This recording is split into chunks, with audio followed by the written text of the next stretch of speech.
காதல் மோகினி.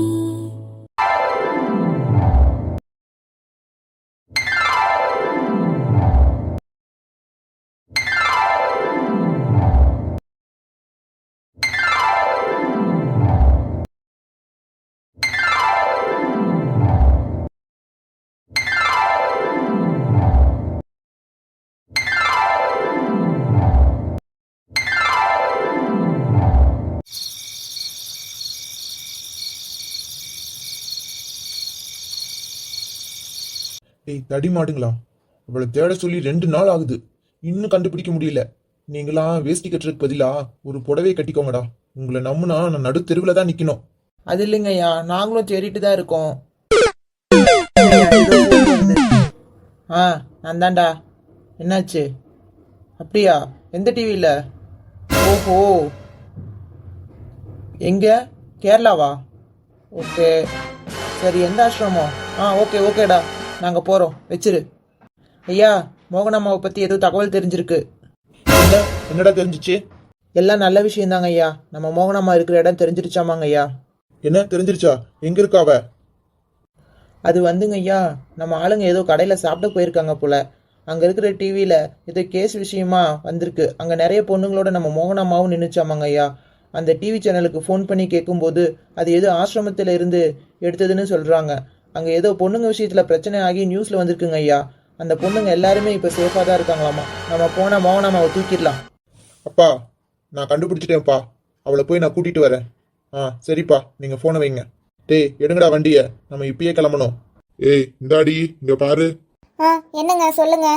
அடச்சி, மரியாதை இருக்கிற மாதிரி நடிக்காதீங்கடி. உன் தம்பி மக இருக்கால, அவ இருக்கிற இடம் தெரிஞ்சிருச்சான். என் பையன் சீக்கிரமே கூப்பிட்டு வந்துருவான், பாத்துக்கோ. இல்ல தூக்கிட்டு வந்துருவான். வந்ததும் அவளுக்கு இருக்கு. 2 பேரும் சேர்ந்து புரட்சி பண்றீங்களோ புரட்சி. உங்க 2 பேரையும் ஒரே ரூம்ல அடைச்சு வச்சு 10 நாளைக்கு சோறு தண்ணி இல்லாம விட்டாதான் உங்க திமிரு அடங்கும். பொட்ட கழுதைங்களா, என்னையும் என் பிள்ளையும் அசிங்கப்படுத்திட்டீங்கல்ல, உங்களை என்ன செய்யறேன் பாரு. எங்க நான் போய் அப்படி நினைப்பனாங்க? எனக்கும் நம்ம புள்ள மேல பாசம் இருக்குங்க. பாசமா வேசமானே நாளைக்கு தெரிஞ்சிரும். போய் வேற வேலை ஏதாவது இருந்தா பாரு. உங்க வீட்டுல எல்லா வேலையும் நானே பாக்குறேன். என்னை அங்கேயே கூப்பிட்டு போயிருங்க தீரா மாமா. வேற எங்கேயும் எனக்கு பயமா இருக்கு, ப்ளீஸ். டேய் அகரா, என்னடா இவ்வளோ யோசிக்கிற? பாவம் மோகனா, 2 நாள் தான் நம்ம கூட பழகி இருக்கு. ஆனால் நம்ம குடும்பத்தில் ஒரு ஆள் மாதிரி ஆயிடுச்சு பாரு. இங்கே பாரு மோகனா, நீ ஏன் வேலைக்காரியா வரணும்? எங்களை உன்னோட சொந்த அண்ணனால தானே நினைக்கிற. எங்களோட தங்கச்சியாவே வீட்டுக்கு வந்துரு. டேய், புரிஞ்சுதான் பேசுறீங்களாடா? அவன் உங்களை மட்டும்தான் அவன் அண்ணனா நினைக்கிறா. என்ன மாமான்னு தானடா கூப்பிடுறா. அதான் மாமா நானும் சொல்றேன். இதே என்னோட தீரா மாமாவா இருந்தா என்னை இப்படி பாதியிலேயே விட்டுட்டு போவாரா? ப்ளீஸ், எனக்கு பயமா இருக்கு. இந்த 3 நாள் உங்க கூட இருக்கிறப்ப இது என்னோட குடும்பத்தோட இருந்த மாதிரியே ஒரு ஃபீல். பாதுகாப்பாயும் நம்பிக்கையாவும் கொடுத்த உங்களை விட்டுட்டு எனக்கு வேற எங்கேயும் போக மனசு வரல மாமா. கூட்டிட்டு போங்க. அங்க வந்து உங்களை தொந்தரவு பண்ண மாட்டேன், கட்டி பிடிக்க மாட்டேன் மாமா. மாமா மாமான்னு உங்க கூட சுத்தவும் மாட்டேன், ப்ளீஸ். இதெல்லாம் நீ பண்ணாம இருக்கும்போது தான் எனக்கு ஒரு மாதிரி இருக்கும். என்ன தீர பேசாம இருக்க? டேய், மௌனம் சம்மதத்துக்கு அறிகுறி. அவன் அமைதியா இருக்கிறப்பே தெரியலையா? நீ கிளம்பு, போலாம். டேய், அந்த ஹைவே பக்கம் ஓரமா வண்டி நிறுத்து. நாம எல்லாத்தையும் இங்கேயே பேசிட்டு போயிடலாம். எதுக்குடா ஆகிறா இங்கே வந்து நிறுத்த சொன்னேன்? டேய், எதா இருந்தாலும் இங்கேயே நம்ம பேசி தீர்த்துக்கணும். நம்ம வீட்டில் இவ்வளோ யாருன்னு சொல்றது?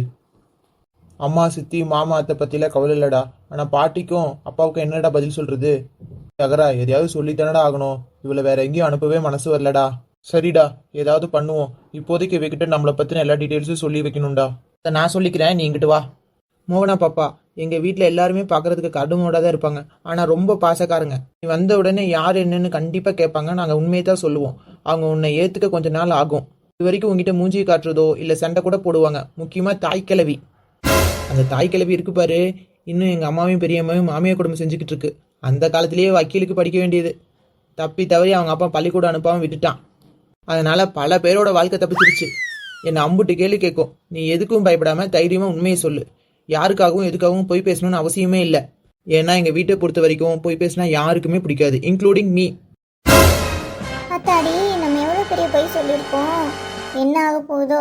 முடிஞ்ச அளவுக்கு நம்ம வாயாலே சீக்கிரமே உண்மையை சொல்லிடணும். அதுதான் நமக்கு நல்லது. என்னதான் யோசிக்கிறோம் மோகனா? இப்ப பாரு, ஏதாச்சும் ஒரு மைண்ட் வாய்ஸ் மூடுக்கே போயிடுற. நான் சொன்னதெல்லாம் புரிஞ்சுதா இல்லையா?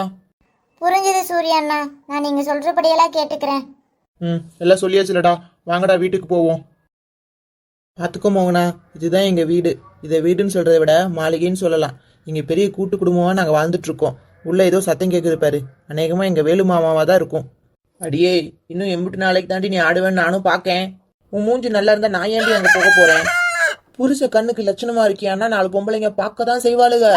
அதில் 2 பேத்த அவன் திரும்பி தான் பார்ப்பான்னு அமைதியாக பெருந்தன்மையாக போகாமல் ஏதோ விளக்குமாத்த கொண்டு அடிக்க வாடி வெளியே. விளக்குமாறு தரையை கூட்டுறதுக்கு, என் தலையை கூட்டுறதுக்கு இல்லடி என் மரகதமே. பொய்யால என்ன அடி. கட்டுன புருஷனுக்கு எம்புட்டு மறுவாதை கொடுக்கணும்னு எங்கள் அக்காளுங்களை பார்த்து தெரிஞ்சுக்கோடி என் வென்று. 2 குத்து விளக்கு வாசம் முன்னாடி அதுங்களை ஆளுக்கு ஒரு பக்கம் உட்கார வச்சு அழகு பார்க்கணும், அழகு. ஆனால் அந்த தாய் கிழவி அவங்கள அடுப்படியை விட்டு நகர விட மாட்டேங்குது. போய் இன்னும் கொஞ்சம் ஏற்றிட்டு வந்து வச்சுக்கிறேன்டி. சி சி, உன்னையே நாயாண்டி மறுபடியும் வச்சுக்கணும். நல்ல ஃபிகராக பார்த்து வச்சுக்கிறேன். கட்டுன புருஷன்னு கூட பார்க்காம தூக்கி போட்ட பந்தாடுற எல்லாம் எங்கள் அக்கா புருஷனுங்க கொடுக்குற தைரியம். அவங்கள துவைக்கணும். யோ மாமா, இன்னும் இருட்டவே ஆரம்பிக்கல, அதுக்குள்ளே சிலம்பில் கூட்டிகிட்டு போல. அங்கடா என் மருமவனுங்களா, சம்பவத்தை சிறப்பாக முடிச்சுட்டு 2 நாள் நல்லா சுற்றிட்டு வரீங்க போல. அதெல்லாம் வந்துட்டோம். என்ன வழக்கம் போல எங்கள் அத்தை விளக்குமாறு எடுத்து நல்ல விளாசிருச்சு போல. சவுண்டு ஓவராக போகுது. அவள் என்னடா என்ன விளாசுறது? நான் தான் அவளை வெளுத்து எடுத்துகிட்டு வந்திருக்கேன். போங்க, போய் உங்கள் அத்தைக்காரிக்கு பூஸ்ட் ஏற்றி கொடுத்து தெம்பா எந்திரிக்கட்டும். நான் போய் கடையில் கொஞ்சம் பூஸ்ட் ஏற்றிட்டு வரேன். இங்கே பாரு மோகனா, இவர் தான் எங்கள் 3 பேரோட தாய் மாமா. எங்கள் வடிவேலு மாமா எங்கள் அம்மாங்களோட தம்பி. சரிவா, இதுதான் நம்ம வீடு. ஏட்டி, இங்க வாங்கட்டி, எவ்வளவு நேரமா கூப்பிடுது? சமையல் கிடக்காளுங்க குசு குசுன்னு பேசிக்கிட்டு. வாங்கட்டி. கூப்பிட்டீங்களா? ஆமா கூப்பிட்டேன். இப்பதான் காதுல விழுந்துச்சோ? எம்புட்டு நேரமா இங்க ஒருத்தி கத்திக்கிட்டு கிடக்காளே. ஏதாவது கேட்போம் கொள்ளுவோன்னு ஏதாவது இருக்காளே? வத்துட்டாளுங்க 2 பேர் ஆட்டிக்கிட்டு. போங்க, போய் மாட்டுக்கொட்டையில சாணியெல்லாம் அப்படியே கிடக்காமா போய் அள்ளிட்டு இருக்கிற வேலை எல்லாத்தையும் பாருங்க. பால்காரன் வந்து சொல்லிட்டு போறான். இவ்வளவு நேரம் என்னதான் பண்றீங்களோ தெரியல சமையல் கட்டுக்குள்ளேயே. அதெல்லாம் காலையிலேயே அள்ளி மாட்டுக்கு சாம்பிராணி கூட காட்டியாச்சு அத்தை. என்னடி எது பேசுறியோ? ஏன் மாட்டி பண்ண சொன்னா பண்ண மாட்டியோ? மாடி சாணி போடலாம். சரிங்க அத்தை, செஞ்சிடுறேன். அப்படியே மலமலனே அந்த வேலையெல்லாம் பண்ணிட்டு இன்னைக்கு சாம்பார் வச்சு உருளைக்கிழங்கு மசாலா, வெண்டைக்காய் பச்சடி, மல்லி துவையல், அப்புறம் கொஞ்சமா பருப்பு பாயாசம் எல்லாத்தையும் வச்சிரு. கூடவே அப்பளத்தையும் பொரிச்சு வச்சிரு. சரியா? சரிங்க அத்தை, நீங்க சொன்னதெல்லாம் செஞ்சிடுறேன். ஆமா, என்னத்த செய்றீங்களோ? ஒன்னும் ருசியும் காணும் ஒன்னையும் காணும். எல்லாத்துக்கும் மண்டை ஆட்டிட்டு சமைக்கட்டுக்குள்ளே போய் புந்துக்கோங்க. போங்க, போய் வேலையை பாருங்க. ஏய் நில்லுங்கடி. என்னத்த? அப்படியே கொஞ்சம் தக்காளி ரசத்தையும் வச்சிருங்க. அதையும் நான் தான் சொல்லணும். சரி அத்தை. கல்யாணம் ஆகி 30 வருஷம் ஆச்சு. இன்னும் எனக்கு திருந்தின பாடு இல்லை. ஒரு பொறுப்பு வருதா, எல்லாத்தையும் நான் தான் சொல்லணும். இவ்வளோ மருமகளாக கொண்டு வந்ததுக்கு ஏதாவது ஒரு மத்தள கண்ணியாவது கொண்டு வந்துருக்கலாம். டெய்லி மத்தளம் தட்டிக்கிட்டாவது இருப்பான். ஒன்றுத்துக்கு உதவாதுங்க. நீங்கள் காலத்துலலாம் நான் எம்பிட்டு வேலை செய்வேன் தெரியுமா? இப்பயே இடுப்படைஞ்சு போய் கிடக்காளுங்க. என்ன கதவு திறந்து கிடக்கு, ஒருத்தரையும் காணோம்.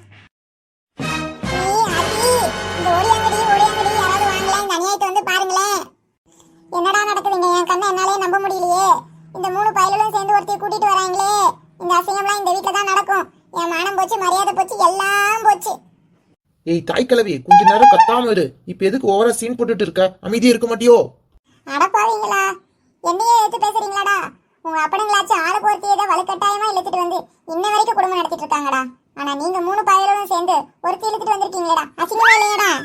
தூத்துக்குடி சந்தையில துட்டுக்கோரு பொண்டாட்டி சும்மா கிடைச்சாலும் எனக்கு ஒருத்தி எங்க அப்பனுக்கு ஒருத்தி தானா? அந்த கதையாலடா இருக்கீங்க. என்னடா பண்ணி வச்சிருக்கீங்க? ஏய் தாய் கிழவி, என்ன விஷயம்னு தெரியாம கத்தி ஆர்ப்பாட்டம் பண்ணிட்டு இருக்காத. உள்ளவா. வாங்கடா போவோம். எனக்கு என்ன பயமா? உங்க அக்காக்காரிங்க உங்க லட்சணத்தை பார்க்கட்டும்.